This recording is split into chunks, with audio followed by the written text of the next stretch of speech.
اور اللہ کا وعدہ سچا ہے، اللہ کا وعدہ حق ہے، میں اس کی نعمت بڑھا دیتا ہوں، اور میں نے دیکھا ہے اللہ نے اس کی نعمتوں کو بڑھا دیا ہے۔ ایک درویش تھے، ایک مسجد ہے کوبے والی، ان میں ان کی قبر ہے۔ کوئی زیادہ سال نہیں گزرے، زیادہ سے زیادہ 40-50 سال گزرے ہوں گے۔ وہ جب دنیا سے فوت ہو گئے تو ان کی دل کی دھڑکن بہت تیز تھی، دل زندہ ہے کہ نہیں فوت ہو گیا۔ ڈاکٹر کو بلایا، اس نے کہا جی جسم سارا فوت ہو گیا ہے۔ انہوں نے کہا دل، انہوں نے کہا دل نہیں مرا۔ میں ان کی قبر پہ کبھی کبھار جایا کرتا ہوں، ایک مسجد کے ایک کونے میں ہے، وہ دل زندہ تھا، دھڑک رہا تھا۔ آخر طے ہوا یہ دل زندہ ہی رہے گا، اس اللہ کی امانت کو لحد میں پہنچا دو۔ وہ دل زندہ کیوں تھا؟ اس شخص کے، اس درویش کے کچھ معمولات ہیں، میں بتاتا ہوں۔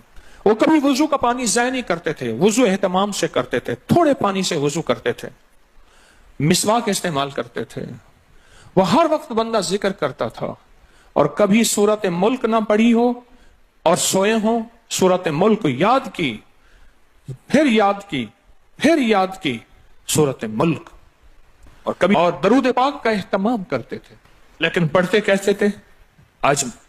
آج ایک درود پاک پڑھنے کی ادا مجھ سے سیکھ لیں اور مجھے سکھا دیں، ہم سب سیکھنے والے ہیں۔ رسول اللہ صلی اللہ تعالی علیہ وسلم کا، میرے کملی والے کی اداؤں کا استحضار کرتے ہوئے، میرے حضور کی وفاؤں کا، میرے حضور کے احسانات کا، احسانات ساری کائنات کے جتنے بھی ہیں ان کے احسانات ہیں، میرے حضور کے جو احسانات ہیں ان سے بڑھ کے کوئی احسان نہیں۔ کسی نے امام زید سے پوچھا، جن کے نام پہ زیدی سادات ہیں، وہ ڈوب کے کچھ پڑھ رہے تھے، بہت ڈوبے ہوئے۔ کسی نے پوچھا کہ آقا کیا پڑھ رہے تھے؟ فرمایا درود پاک پڑھ رہا تھا۔ اور پوچھا کہ حضرت یہ ڈوب کے کیا؟ کہا اپنے بڑوں کے احسانات کا استحضار تھا کہ انہوں نے ہم پہ احسان کیا۔ امام زید کی ادائیں ہیں، استحضار ہو ساری کائنات کے احسانات، لیکن جو احسان میرے کملی والے کا ہے وہ کسی کا ہو نہیں سکتا، جو احسان میرے آقا کا ہے وہ کسی کا ہو نہیں سکتا۔ احسانات ہوں، اچھا پہلے تصور میں آئیں گے، پہلے زبان پہ، پھر تصور پہ، پھر توجہ پہ، اور پھر ایک وقت ایسا آئے گا، ایسا محسوس ہوگا کہ میرا حضور ہے، ان کے ہاتھ مبارک ہیں، حوض کوثر کا پیالہ ہے، وہ مجھے دے رہے ہیں، میں پی رہا ہوں، اور اس کا ذائقہ میری زندگی میں کبھی جائے گا ہی نہیں۔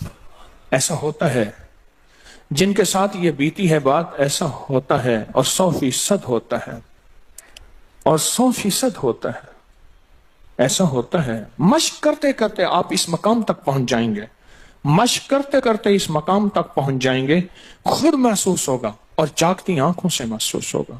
اور مشق کرنی ہے حضور کے احسانات کو سامنے رکھ کے، ایک تسبیح تو درود پاک پڑھ لیا کریں زندگی میں، روز ایک، چاہے زندگی یعنی دن میں کسی وقت بھی صبح شام پڑھ لیں بہتر ہے، ورنہ ایک تسبیح ایسی جس میں حضور کے احسانات ہوں کہ یا رسول اللہ آپ کی برکت سے آج میری پیشانی سجدوں میں ہے، یا رسول اللہ آپ کی برکت سے آج میں آپ سے مانگنے والا، آپ کے رب سے مانگنے والا ہوں، اور اس کے غیر سے مانگنے والا نہیں ہوں، یا رسول اللہ آپ کی برکت سے میں قرآن کا حامل ہوں، سجدوں کا حامل ہوں، نماز کا حامل ہوں، اور آپ کی برکت سے یہ ملا مجھے نیکیاں، یہ عبادتیں، یہ سعادتیں، یہ راحتیں، یہ رحمتیں، یہ برکتیں، یہ خیریں ملی، یا رسول اللہ آپ کی برکت سے۔ ایک تسبیح ایسی ہو جس میں میرے آقا کے احسانات کا سخت ترین تصور ہو، سخت ترین خیال ہو، اور سخت ترین استحضار، ایک تسبیح ایسی ہو۔ اچھا پہلے یہ تصور میں بات آئے گی، پھر تصور بڑھتا چلا جائے گا، پھر یہ تصور ترقی کی راہیں اختیار کرے گا، پھر یہ ترقی اور آگے بڑھے گی، بڑھتے بڑھتے ایک وقت ایسا آئے گا کہ احساس ہوگا کہ حضور سامنے تشریف فرما ہے اور میں آقا کے قدموں میں بیٹھا ہوں۔ آنکھوں سے، جاگتی آنکھوں سے جلوے نظر آئیں گے، جاگتی آنکھوں سے نقشے نظر آئیں گے، جاگتی آنکھوں سے دیدار مصطفیٰ نصیب ہو۔